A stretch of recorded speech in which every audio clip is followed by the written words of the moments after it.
మనం ఈ నామంలో చెప్పుకున్నట్లుగా అమ్మవారు అద్వైత స్వరూపిణి. ద్వైతం అమ్మవారికి లేదు. ఒకప్పుడు ద్వైతంగా ఉండి ఇప్పుడు లేదు అన్న భావన లేదు. కాబట్టి ద్వైత వర్జిత. ఈ ద్వైతం అనేది అమ్మవారి దగ్గరికి వెళ్ళడానికే భయపడుతుంది.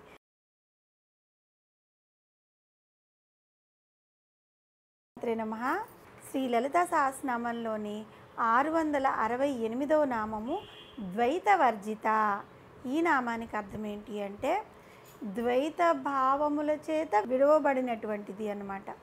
జగన్మాత అద్వైత రూపిణి కదా. అసలు ఈ ద్వైత భావములు అనేవి ఆ తల్లిని దరిచేయడానికి కూడా భయపడతాయి. ద్వైతము అంటే ఏంటి? రెండు. ఈ రెండు అన్నది లేదు అమ్మవారి దగ్గర. సాక్షాత్తు ఉన్నది ఒక్కరే, అమ్మవారి ఏకాకిని. ముందు నామాల్లో చెప్పుకున్నాము. జీవాత్మ వేరు, పరమాత్మ వేరు అను భావాలు అన్వయించిన తత్వమే సాక్షాత్తు జగన్మాతది. మనము ఇంతకు ముందు నామంలో నిర్ద్వైత అనే నామానికి సంబంధించిన భావములనే వసన్యాది వాగ్దేవతలు ఈ నామంలో ఇంకొంచెం మరొక కోణంలో మనకి వివరించారనమాట. జగన్మాత పూర్వం ద్వైతం నుండి పిదప తొలగినది కాదు, ఎప్పుడూ ద్వైతము అనేది లేనిదొకటి చేత ద్వైత వర్జిత అని పిలువబడింది. ద్వైత భావము లేదా భేదభావము అసలు వాస్తవికంగా కాదు అని అర్థం. సర్వకాలముల్లో ఉండునది కాదు కనుక అట్టి భేదభావం లేనిది సాక్షాత్తు ఆ జగన్మాత. ఆ తల్లి సదా ఏకత్వం కలిగింది. తాను తప్ప ఈ విశ్వంలో మరొకరు లేరు కాబట్టి అమ్మవారు ఏకాకిని అయింది.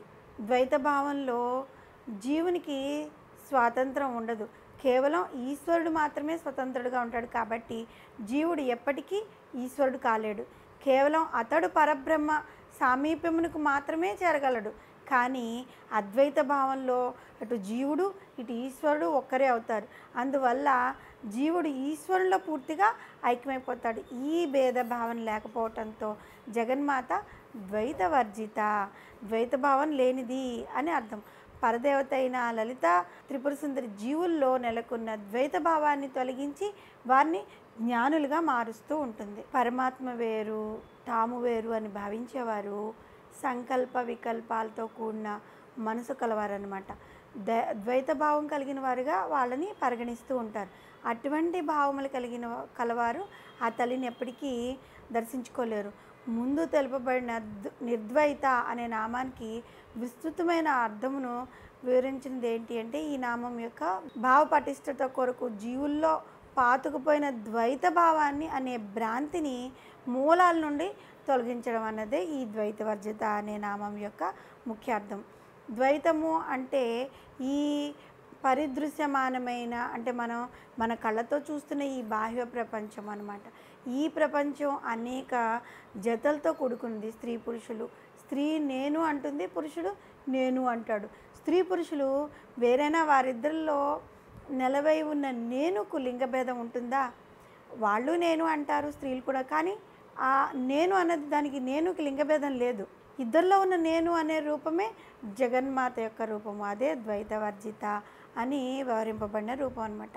జగద్గురువులు ఆదిశంకరులు తాను రచించిన దక్షిణామూర్తి స్తోత్రంలో ఏ విధంగా వివరించారంటే ఈ చరాచర సమస్త విశ్వము కూడా ఆత్మ చైతన్య స్వరూపమైన తనలో లీలా స్వరూపముగా స్వాత్మానుభవముగా అద్దములో కనిపించే దృశ్యము వలె ఒక స్వప్న దృశ్యంలాగా భ్రమ కలిగిస్తున్న ఆది గురువైన దక్షిణామూర్తికి నేను నమస్కరిస్తున్నాను.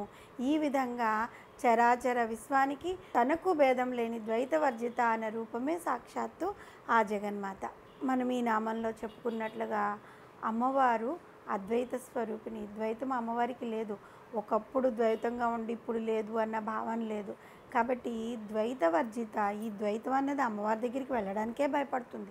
కాబట్టి ఈ నామం ద్వారా మనము పఠిస్తూ ఉండడం వల్ల అమ్మవారు వేరు మనము వేరు అనే భావన నుండి అమ్మవారు తీసేసి నువ్వు నేను ఒకటే, ఈ ప్రపంచం కూడా నాలోనే నిండి ఉంది, నేనే అన్న భావాన్ని అమ్మవారు ఆ భక్తునికి ప్రసాదిస్తుంది.